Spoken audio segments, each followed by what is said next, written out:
Hello, my friend. Today we're going to go through some monthly bullet journal spread ideas. But before we get into that, please don't forget to like, subscribe, and ring that bell so you never miss another video from this channel. Let's get going. Monthly spreads are so exciting. So for this one, I'm doing a double page spread, and there is probably a better way to go about doing this, but I chose to try and use as much of the paper as I possibly could. And like my classic fashion, I am not using a ruler. If you prefer super straight lines and everything to be perfect, that's not me. But if that's you, definitely use a ruler. The pen that I'm using, I forget what it's called, but you could probably find it on Amazon.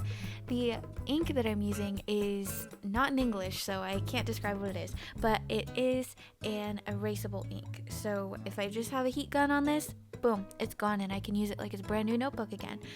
So that's why I'm doing this here, because I want to make examples, because those are super useful, but I still want to be able to use this notebook, and I don't want to waste paper. So that's what I'm doing. The way I split this up was I did 7x7 boxes. So you can just draw out 7x7 boxes in any which way that you want to, and you will have a beautiful little double page calendar.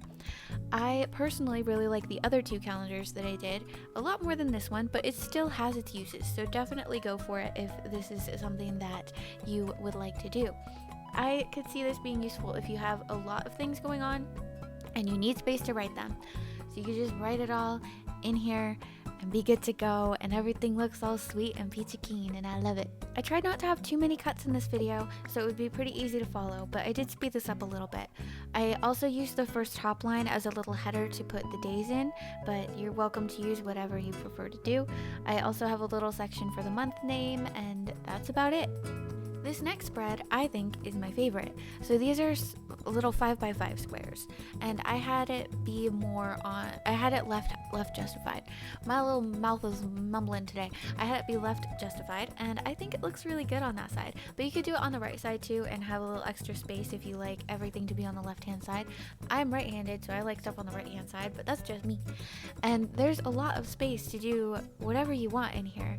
I decided on the other side to have like a little goals area. Like I said, these are 5x5 squares, so if you have a lot of things that you need to write down, probably not the best one to do, but it looks really nice, and it's a good way to get the month at a glance. But if you do have a lot of things that you need to do, you can easily put that on the other side.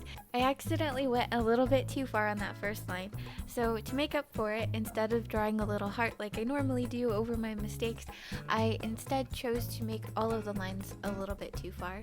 So that way it looks like it was done on purpose, and it kind of reminds me of a basket, so it's fun. While still being very minimalist, of course. Your girl's nothing if she ain't consistent. Personally, I really love Monday starts, so all of this is Monday starts.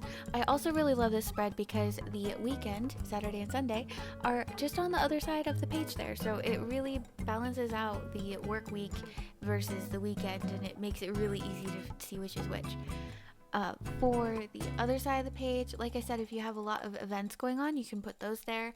I chose to do goals or notes, and then on the bottom could be like a little quote or a reflection or anything like that that you want to remember. That can be just like a little thing that goes on the bottom of the margin. I chose to write down key events because that makes sense in my little squirrel brain. Put key events on the bottom.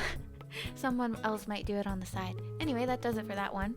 If you're even more of a minimalist and you like just keeping everything neatly on one page, or one spread in this case, I love this. This is the spread that has been in my brain for forever, and I've been wanting to get it down.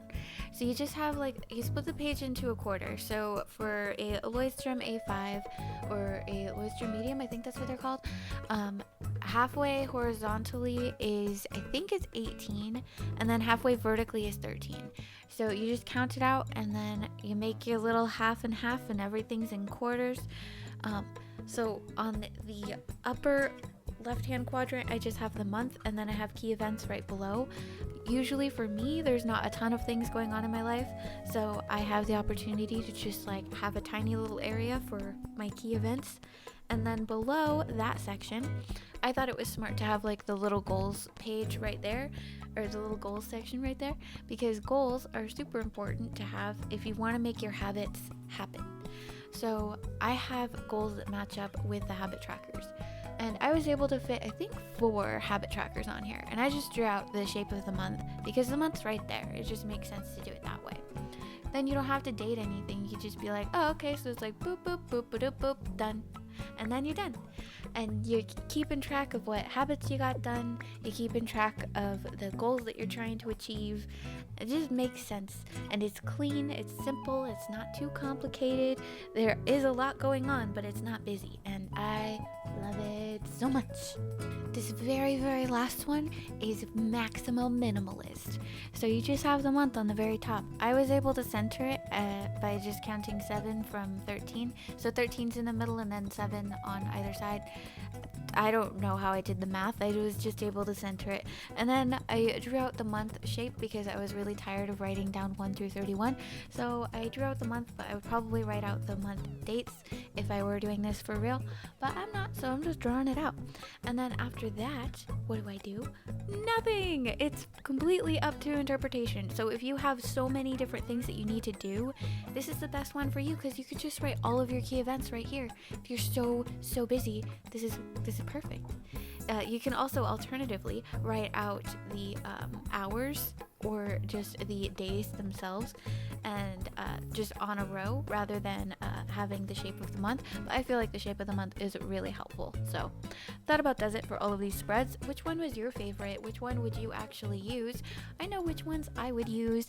I will see you in the next video where we're gonna do, what do we do next time? We're gonna do weekly spreads next time. So let's do those. Make sure to subscribe so you don't miss the weekly spreads. They're so fun and important. I'll see you next time. Bye bye.